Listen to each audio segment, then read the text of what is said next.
तो देखो बेटा, अपन कुछ न्यूमेरिकल सॉल्व करते हैं बोर्ड के एग्जाम में इस टाइप का एक छोटा सा न्यूमेरिकल पूछा जाता है।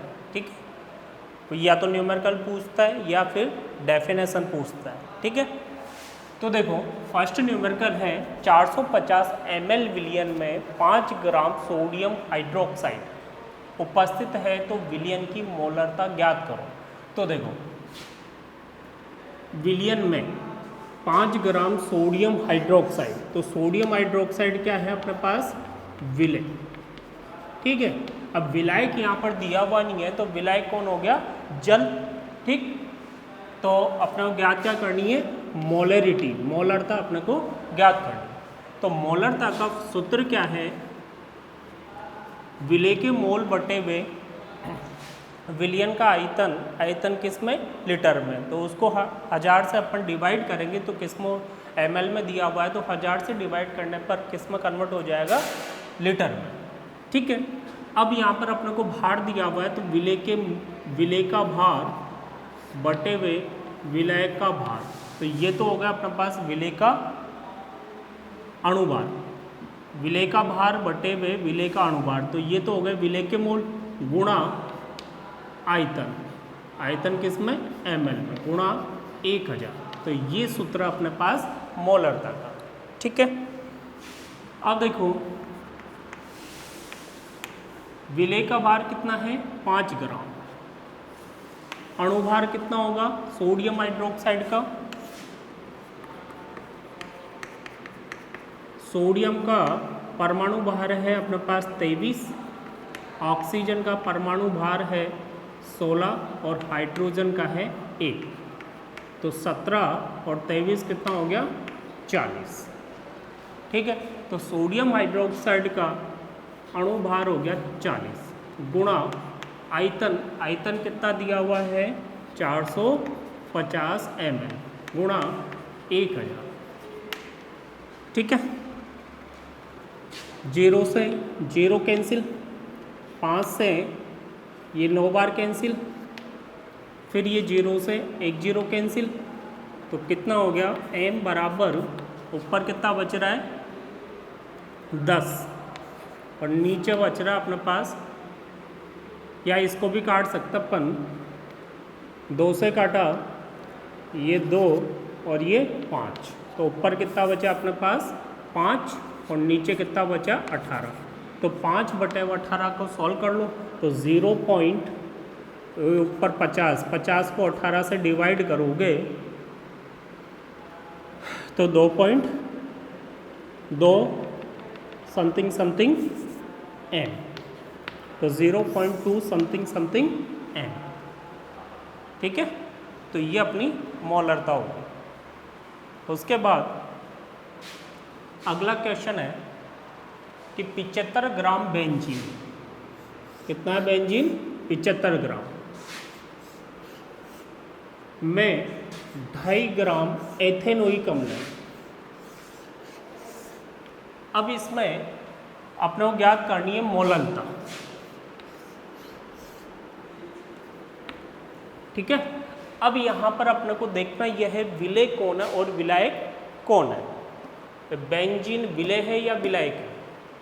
तो देखो जिसकी मात्रा ज़्यादा होती है वो होता है अपने पास विलायक, तो ये 75 ग्राम है और वो 2.5 ग्राम है, तो 75 ग्राम वाला क्या हुआ अपने पास विलायक, इट मीन्स बेंजीन क्या हो गया अपने पास विलायक, और एथेनोइक अम्ल क्या हो गई अपने पास विलय। ठीक है, तो इस प्रकार से विलय और विलायक को पहचाना जाता है। ठीक, आगे अपन थ्योरी में पढ़ेंगे कि विलय और विलायक को अपन कैसे पहचाना।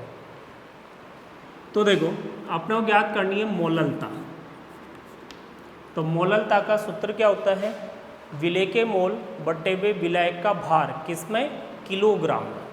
ठीक है, ग्राम में दिया हो तो 1000 का भाग देता है और 1000 कहाँ चला जाता है ऊपर, तो विलय के मोल बटे हुए विलायक का भार गुणा 1000। ठीक है, अब विलय के मोल इट मीन्स विलय का भार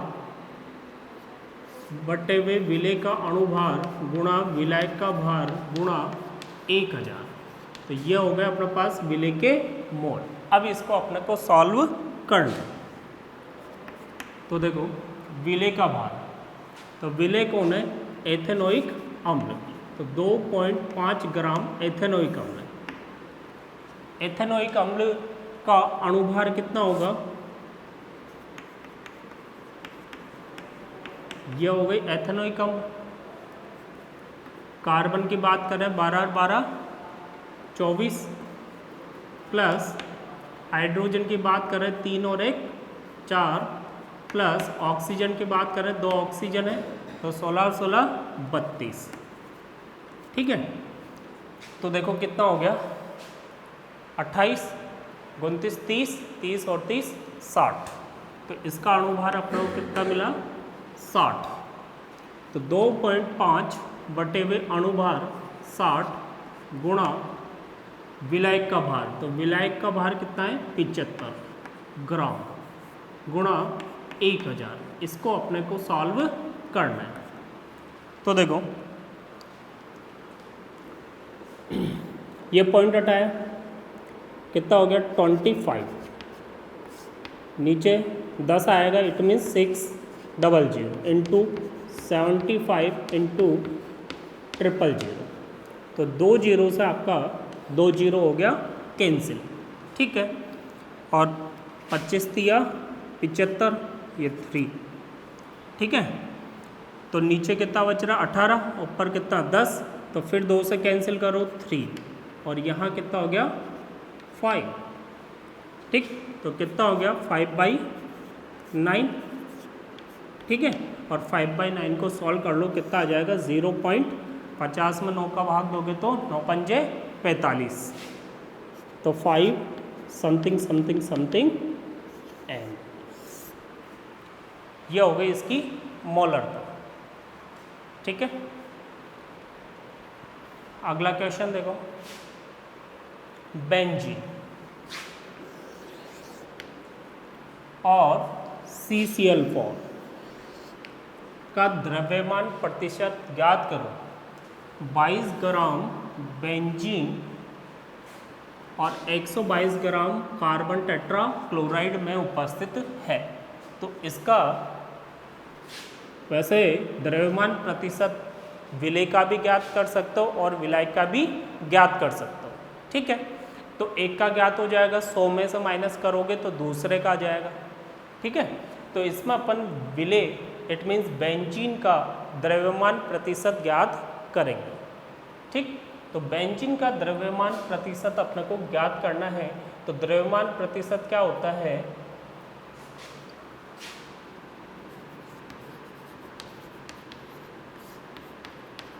तो जिसका द्रव्यमान ज्ञात कर रहा हो उसका द्रव्यमान इट मीन्स अवयव का द्रव्यमान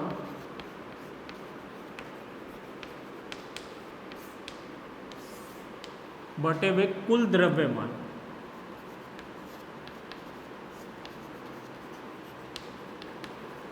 इंटू 100।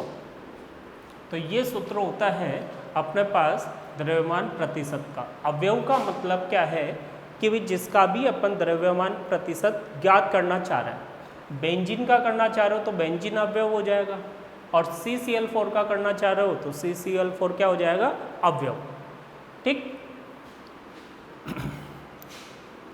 तो देखो अवयव का द्रव्यमान बेंजीन का ज्ञात कर रहे हैं, तो बेंजीन का द्रव्यमान 22 बटे हुए कुल द्रव्यमान, तो 22 प्लस 122 गुणा 100, तो 22 बटे हुए 144 गुणा 100। ठीक, तो देखो 2 से काटोगे 11, इधर 2 से काटोगे 72, तो ये हो गया 1100 बटे हुए 72। तो 1100 में 72 का भाग दे दो, जितना भी परसेंट आएगा वो आ जाएगा। ठीक है जी, तो इस प्रकार से अपने को न्यूमेरिकल सॉल्व करने हैं। हालांकि इससे अच्छे न्यूमेरिकल मैंने मोल कॉन्सेप्ट में सॉल्व कराया था, और ये आपका सांद्रता जो यूनिट है वो मोल कॉन्सेप्ट का एक भाग है, छोटा सा भाग। ठीक है, तो देखो बेटा अब बात करते अपन विलियन की, कि विलियन किसे कहते हैं। ठीक है, विलियन इट मीन्स सॉल्यूशन। तो पीछे तो पढ़ा अपन ने सांद्रता, जो विलियन होता है उसकी सांद्रता की कौन कौन सी इकाइयाँ होती है। अब लेते अपन विलियन। ठीक है, तो विलियन की परिभाषा क्या होती है कि दो या दो से अधिक, क्या दो या दो से अधिक पदार्थों के समांगी मिश्रण को क्या कहते हैं, विलियन। तो परिभाषा है इसकी, दो या दो से अधिक, दो या दो से अधिक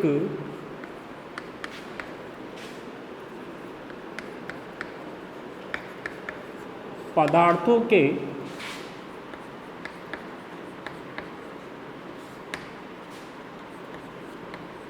समांगी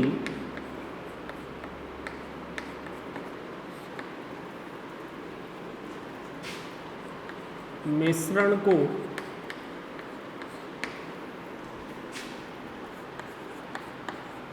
विलियन कहते हैं।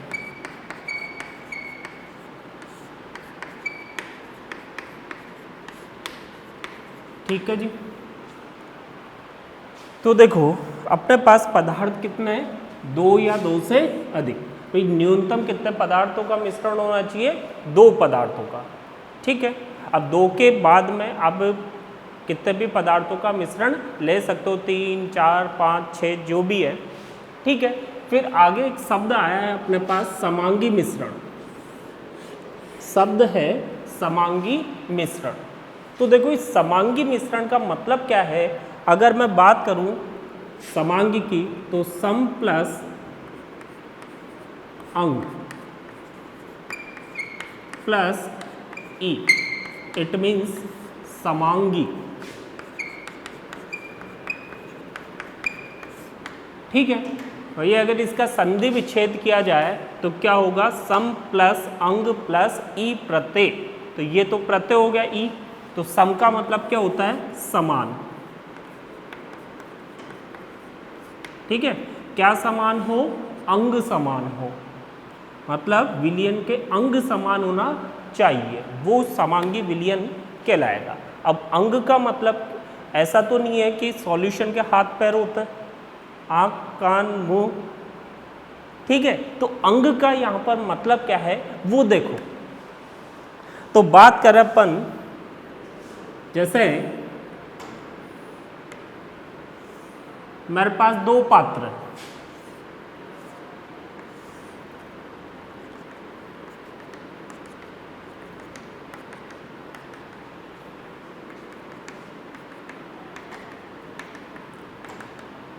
ठीक है, या यूँ समझो ये दो कांच के गिलास है अपने पास। अब एक कांच के गिलास में मैंने तुम्हें पानी दिया, और दूसरे कांच के गिलास में मैंने नमक का पानी दिया। ठीक है, मतलब दो कांच के गिलास है, एक में पानी है और एक में नमक का पानी है, या चीनी का पानी है, या अल्कोहल का पानी है। तो मैं उसको देखकर, कैसे, आंखों से देख के बताना होगा कि कौन सा तो विलियन है और कौन से गिलास के अंदर पानी है। सूंघ के या उसको चक्कर नहीं बताना है। वे अल्कोहल का सॉल्यूशन है तो उसको सूंघ लोगे तो तुम बता दोगे कि ये अल्कोहल का सॉल्यूशन है। ठीक है, नमक का विलियन दिया मैंने तो चख के बता दोगे, शक्कर का विलियन दिया तो चख के बता दोगे। तो मैंने क्या बोला है, न तो चख कर बताना है और न ही उसको सूंघ कर बताना है, दूर रखे हुए दोनों विलियन, और तुम्हें देख के बताना है कि कौन सा तो विलियन है और कौन सा इसमें से पानी है। तो क्या ये आंसर तुम बता सकते हो? हेड टेल वाला नहीं है कि अपन ने तुक्का मारा और सही निकल जाए। बात तुक्के मारने की नहीं है, तुम्हें कंफर्म होना चाहिए 100% कि ये पानी है और ये सॉल्यूशन है। क्या इसका जवाब दे सकते हैं? नहीं, क्योंकि पानी भी वैसा ही दिखेगा और नमक का विलयन भी अपने को वैसा ही दिखेगा, दोनों में कोई अंतर नहीं होगा दिखने में। तो दिखने में कोई अंतर नहीं है, तो इस प्रकार से वो जो नमक का विलयन है वो क्या कहलाएगा? अपना समांगी मिश्रण। ठीक है, समांगी मिश्रण कहलाएगा। तो सीधा सा समांगी मिश्रण का मतलब क्या होता है? जो पूर्णतया विलय हो, पूरा घुला हुआ हो। भाई जैसे मैंने पानी लिया, इस पानी के अंदर मैंने नमक डाल दिया, तो नमक का मतलब होता है NaCl, सोडियम क्लोराइड। अब जो ही मैंने इसको पानी में डाला तो क्या बनेगा? सोडियम आयन और क्लोराइड आयन। अब ये जो आयन है ये इस पूरे पानी के अंदर समान रूप से उपस्थित रहेंगे। ये आयन इस पानी के अंदर समान रूप से उपस्थित रहेंगे।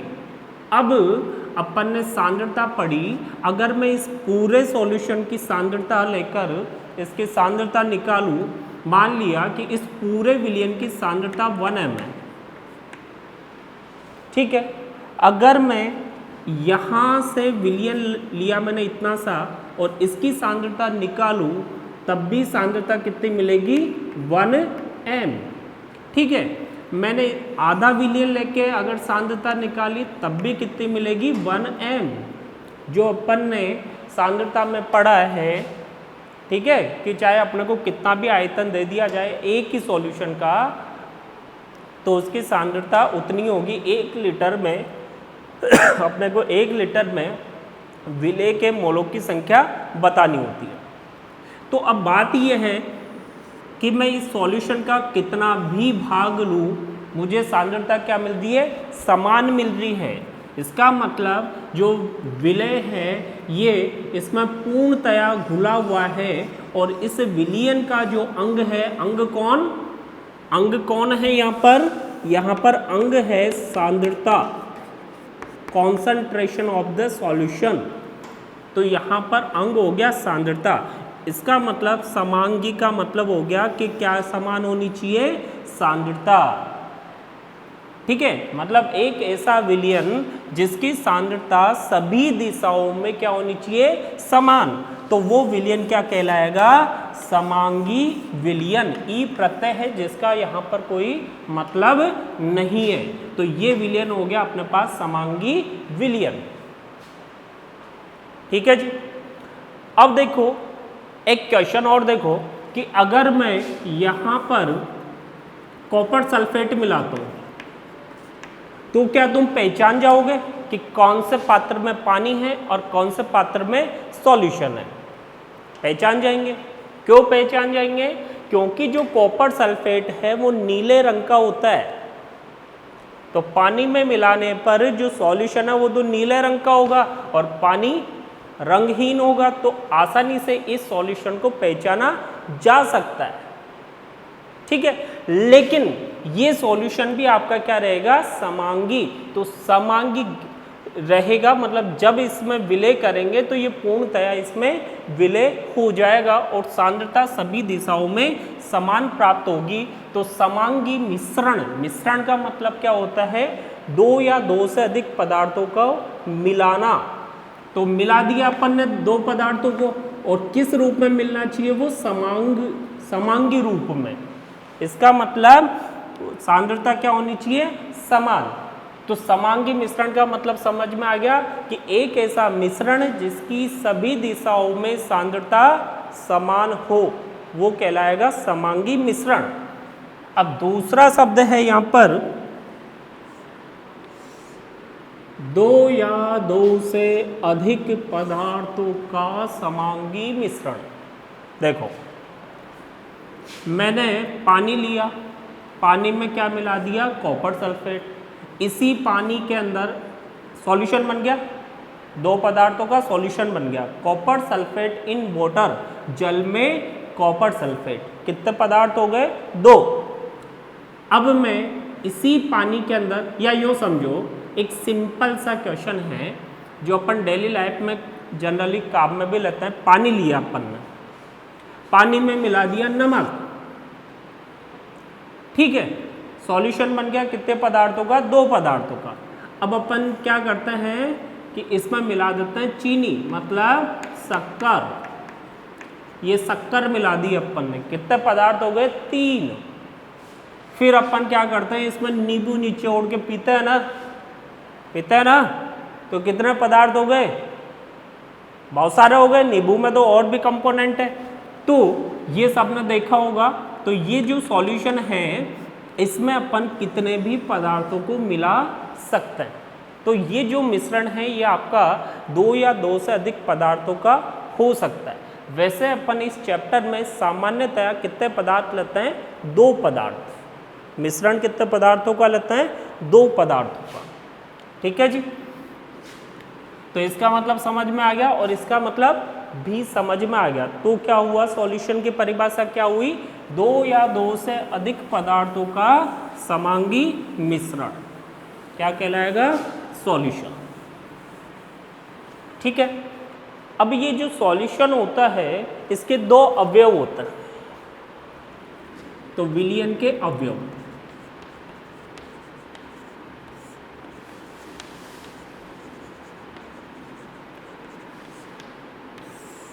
तो विलयन के 2 अवयव होते हैं, एक तो विलेय और एक विलायक।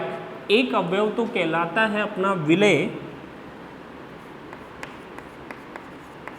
और दूसरा अवयव कहलाता है अपना विलायक, और दोनों के मिलाने पर क्या बनता है? विलयन, ठीक है। इसको अंग्रेजी में बोलते हैं सॉल्यूट, ये सॉल्वेंट, और ये हो गया अपना सॉल्यूशन, ठीक है जी। अब अपने को ये देखना है कि विलेय क्या होता है, विलायक क्या होता है। विलयन तो अपन ने देखा, तो विलेय क्या होता है और विलायक क्या होता है।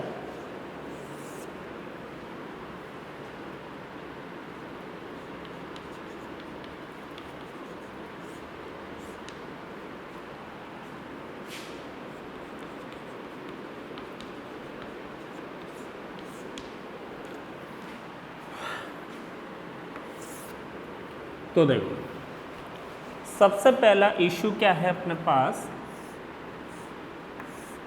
कि मैंने 1 लीटर पानी ले लिया, ठीक है। इस 1 लीटर पानी में मैंने 5 ग्राम क्या मिला दिया?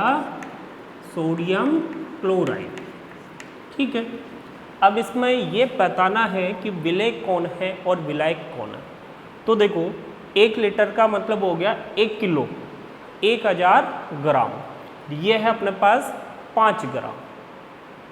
तो इसमें मात्रा किसकी ज़्यादा है? पानी की। तो जिसकी मात्रा ज़्यादा होगी वो क्या कहलाएगा? विलायक, और जिसकी मात्रा कम होगी वो क्या कहलाएगा? विलेय।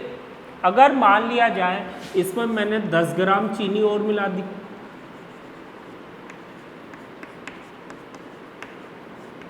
अब क्या विलायक चेंज हो जाएगा? नहीं। इन दोनों में कंपैरिजन करो तो इसकी मात्रा कम, तो ये विलेय हो गया। क्या ये विलायक है? नहीं है। विलायक तब भी कौन रहेगा? पानी ही रहेगा। तो जब अपने पास 2 से ज़्यादा पदार्थ है तो उसमें अपन विलायक को कैसे पहचानें?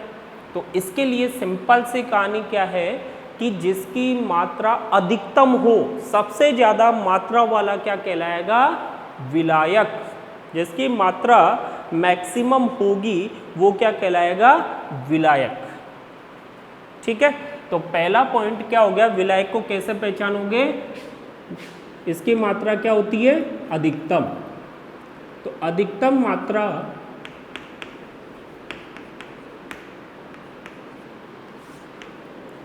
मात्रा वाला पदार्थ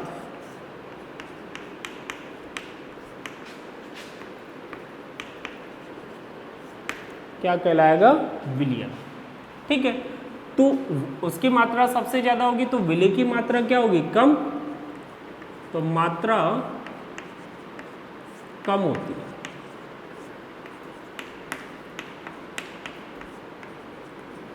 आगे बात समझ में? आगे बढ़ता है। अब देखो कि मैंने 3 पदार्थ ले लिए, लेकिन विलायक कितना है? विलायक तो एक ही है, ओनली सिंगल। विलय कितने? विलय आपके पास 2 हैं या 2 से ज़्यादा भी हो सकता है। तो क्या हुआ कि विलय की संख्या कितनी भी संभव है, 2, 3, 1, 2, 3, 5, 7, 10 जो भी है, तो विलय की संख्या कितनी भी संभव है, लेकिन विलायक हमेशा कितना रहेगा? एक ही रहेगा। तो विलय की संख्या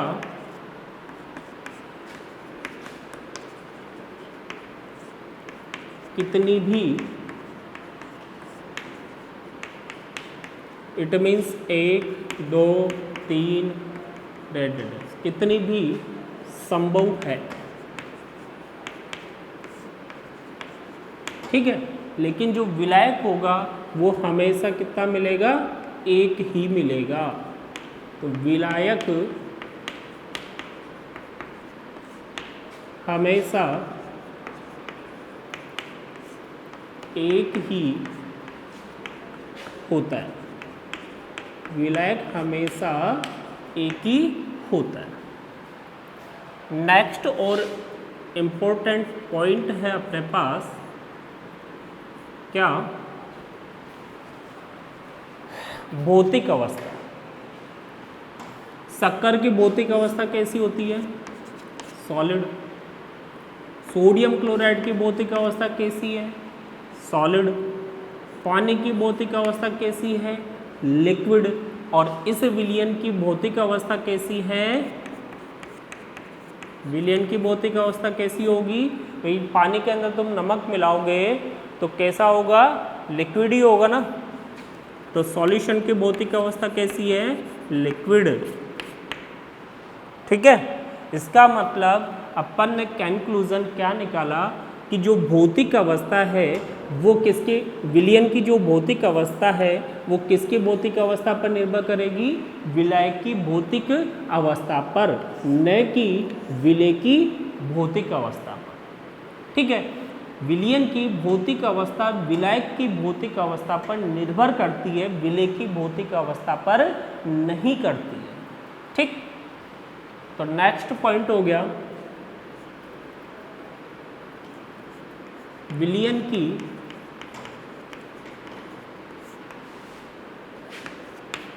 भौतिक अवस्था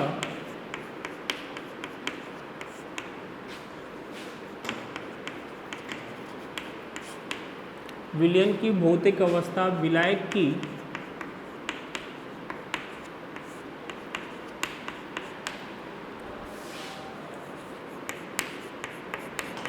भौतिक अवस्था पर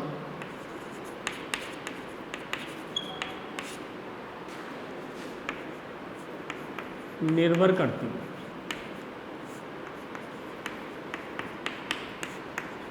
अर्थात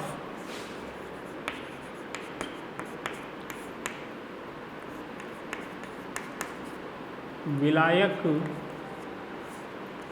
और विलयन की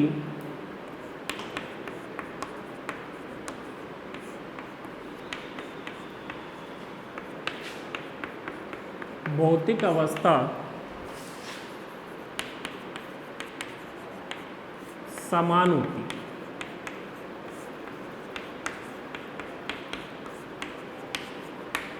मेन पॉइंट है। ठीक है, मतलब विलायक आपका सॉलिड है तो विलयन भी कैसा होगा? सॉलिड। विलायक आपका लिक्विड है तो विलयन भी लिक्विड। विलायक आपका गैस है तो विलयन भी कैसा होगा? गैस। ठीक, इसमें विलयन की भौतिक अवस्था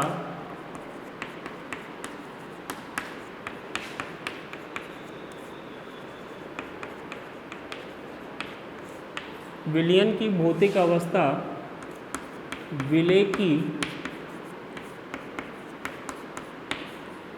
भौतिक अवस्था पर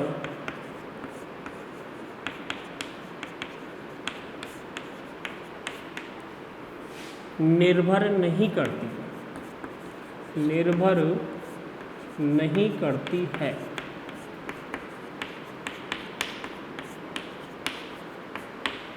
ओके, तो ये अपन ने क्या देखा कि विलयन क्या होता है और विलायक क्या होता है, विलय क्या होता है, इनके क्या गुण हैं, कैसे पहचाने, तो ये अपन ने देखा।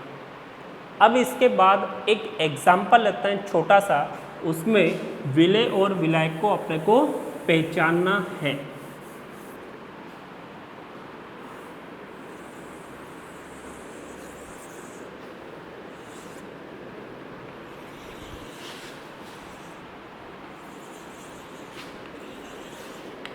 ठीक है, तो इथेनॉल सॉल्यूशन अपने पास इथेनॉल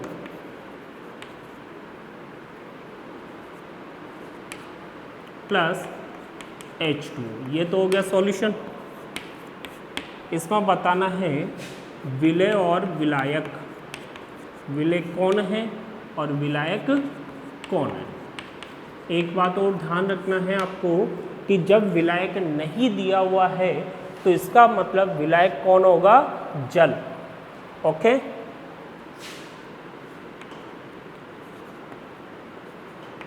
ये दे दिया आपको 20% सॉल्यूशन, 30% सॉल्यूशन, 70% सॉल्यूशन। इसका मतलब क्या है कि जैसे अपने को दे दिया इथेनॉल और जल का 20% विलयन, ठीक, तो जो पहले लिखा हुआ है वो कौन होगा, 20%।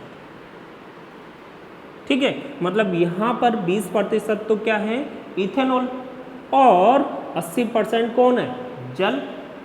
ओके, यहाँ पर 30% इथेनॉल है और 70% क्या है, जल है।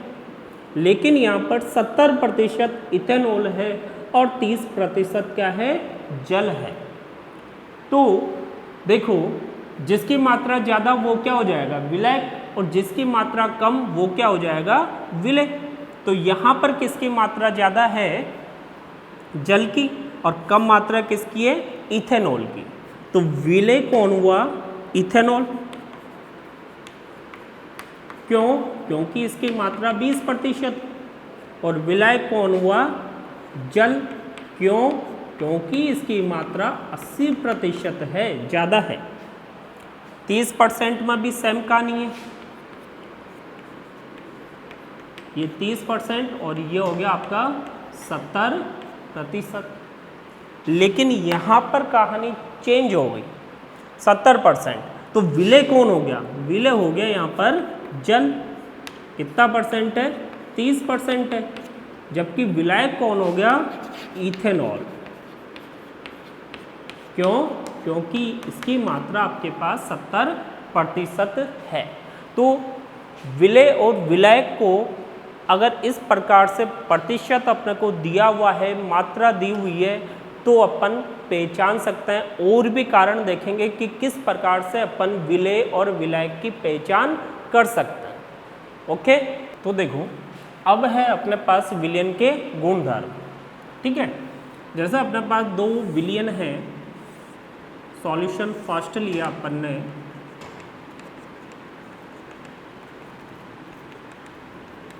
विलायक तो अपने पास जल है और इसमें मिला दिया सोडियम क्लोराइड। ये तो हो गया सॉल्यूशन फर्स्ट। सॉल्यूशन सेकंड है अपने पास, ये पानी लिया और पानी में मिला दिया अपन ने कैल्शियम कार्बोनेट। अब दोनों विलयन में क्या अंतर होगा कि ये तो होगा आपका समांगी, जो पीछे मैंने बताया कि ये तो पूरा घुल जाएगा।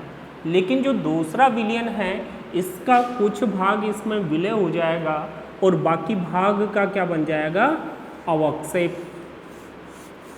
अवक्षेप का मतलब ये पेंदे के अंदर बैठ जाएगा। ठीक है, तो दोनों विलयनों के अलग अलग गुणधर्म हैं कि इसमें अवक्षेप नहीं बन रहा और इसमें अवक्षेप बन रहा है। मतलब अगर मैं इसकी सांद्रता की जांच करूं कि भाई इसकी सांद्रता में क्या परिवर्तन आया, तो अलग अलग दिशाओं में अगर मैं इसकी सांद्रता लूँगा तो इसकी सांद्रता क्या मिलेगी अपने को, अलग अलग। जैसे जैसे ऊपर जाओगे तो सांद्रता कम होती जाएगी, या ऊपर से नीचे आओगे तो इस विलयन की सांद्रता बढ़ती जाएगी। तो सभी दिशाओं में इसकी सांद्रता समान नहीं है। इट मीन्स ये क्या हो गया अपने पास, विषमांगी विलयन, विषमांगी विलयन। ठीक है, जिसके और भी नाम होते हैं, अवास्तविक विलयन, अवास्तविक विलयन।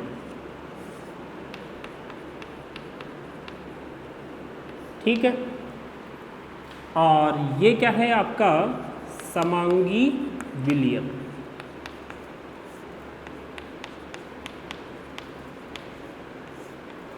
ठीक है, और ये क्या हो गया आपका, वास्तविक विलयन।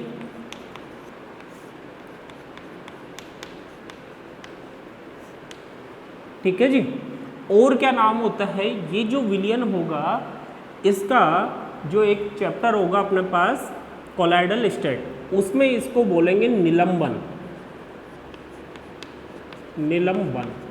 तो इन सब का मतलब एक ही है और इन दोनों का मतलब एक ही है। अब देखो ये शब्द है अपने पास वास्तविक विलयन। इसका क्या मतलब है कि अगर अपने को कहा जाए, जैसे अपन लेते हैं क्वेश्चन में दे दिया कि इस विलयन की सांद्रता इतनी है,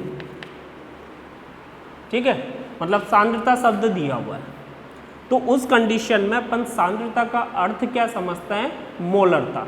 जबकि अपने पास सांद्रता की बहुत सारी इकाई है, तो जो कॉमन इकाई है वो कौन सी है, मोलरता। जैसा अभी मैंने बताया कि विलायक दिया हुआ नहीं है, तो फिर कौन होगा, जल होगा। क्यों होगा, क्योंकि जल एक कॉमन विलायक है। उसी प्रकार से अगर अपने को ये नहीं कहा गया कि विषमांगी विलयन है, समांगी विलयन है, तो फिर अपने को ओनली शब्द लिखा हुआ है विलयन, तो फिर अपने को कौन सा विलयन समझना है, उसको समांगी विलयन। इट मीन्स समांगी विलयन ही क्या है अपने पास, वास्तविक विलयन। और ये जो चैप्टर अपन पढ़ रहे हैं वो कौन से विलयन के लिए पढ़ रहे हैं, समांगी विलयन के लिए, न कि विषमांगी विलयन के लिए। ठीक है, तो ये वाला जो सॉल्यूशन है ये तो पढ़ रहे हैं अपन सॉल्यूशन में, और ये वाला जो सॉल्यूशन है ये पढ़ेंगे अपन कोलाइडल स्टेट में, कोलाइडल स्टेट। दोनों की अपन स्टडी करेंगे, दोनों सॉल्यूशन की, लेकिन इस वाले चैप्टर में केवल इसी सॉल्यूशन की स्टडी होगी, और इस वाले सॉल्यूशन की स्टडी के लिए अपने पास एक अलग से चैप्टर है। ओके, अब बात करते हैं इन दोनों सॉल्यूशन में क्या अंतर है। तो देखो इन दोनों सॉल्यूशन में क्या अंतर है। एक तो हो गया अपने पास समांगी विलयन,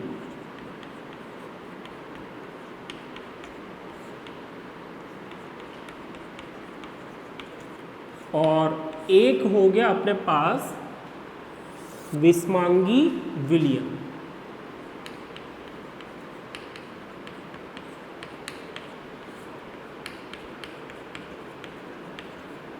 अब देखो नाम से पता चल रहा है विषम प्लस अंग प्लस ई, मतलब जिसके अंग विषम हो। अंग का मतलब क्या था सांद्रता, तो जिसकी सांद्रता विषम का मतलब भिन्न भिन्न, तो जिसकी सांद्रता अलग अलग दिशाओं में क्या हो, भिन्न भिन्न, ऐसा विलयन क्या है, विषमांगी विलयन। तो पहला पॉइंट क्या है, सभी दिशाओं में सांद्रता समान होगी, सभी दिशाओं में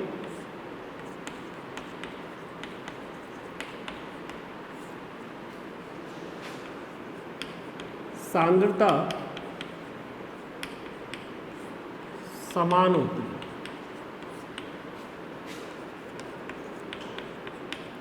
और इसमें भिन्न भिन्न दिशाओं में सांद्रता भिन्न भिन्न होती है। भिन्न भिन्न दिशाओं में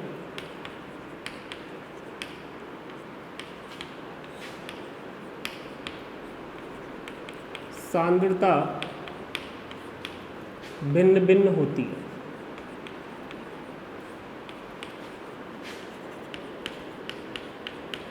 तो ये तो हो गया पहला अंतर। और दूसरा और इम्पोर्टेंट अंतर क्या है, इसमें अवक्षेप नहीं बनेगा जबकि उसमें अवक्षेप बनेगा। तो अवक्षेप नहीं बनता है,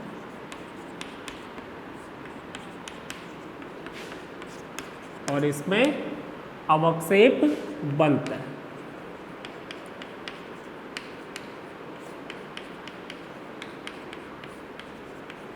ठीक है, क्या इसमें इसको छान कर तुम नमक को पृथक कर सकते हैं? नहीं। इट मीन्स इसको छान कर विलेय को पृथक नहीं किया जा सकता, जबकि इसको छान कर विलेय को पृथक किया जा सकता है। तो छान कर विलेय को पृथक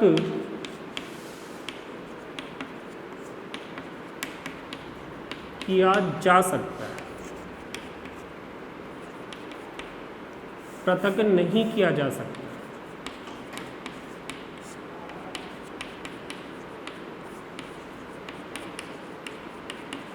और इधर क्या आ जाएगा? पृथक किया जा सकता है।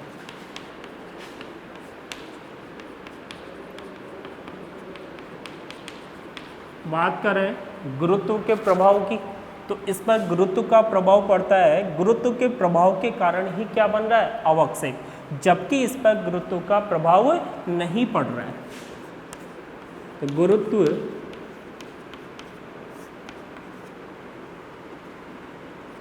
का कोई प्रभाव नहीं, जबकि इधर क्या होगा? गुरुत्व का प्रभाव पड़ेगा।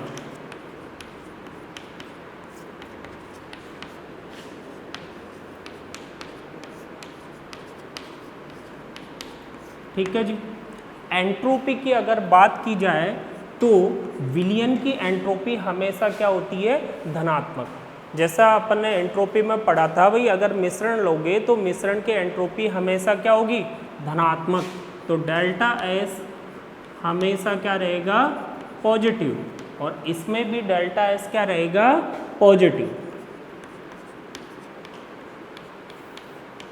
ठीक है। और क्या अंतर हो सकता है? क्या इसमें नमक के कण तुम्हें दिखाई दे सकते हैं नग्न आंखों से? नहीं दिखाई दे सकते, मतलब विलेय को नग्न आंखों से नहीं देख सकते, जबकि इसमें विलेय को तुम नग्न आंखों से देख सकते हो। तो विलेय को नग्न आंखों से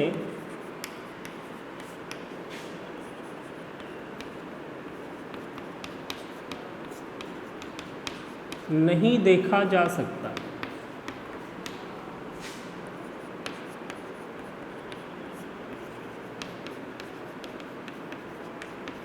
ठीक है।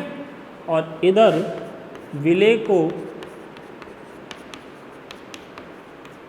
नग्न आंखों से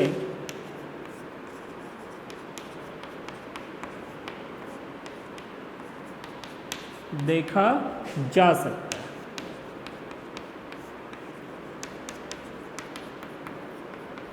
ठीक है जी। तो ये अंतर हो गए अपने समांगी और विषमांगी विलयन के मध्य। तो बड़ी आसानी से तुम इन दोनों सॉल्यूशन को समझ सकते हो। ठीक है जी, ओके।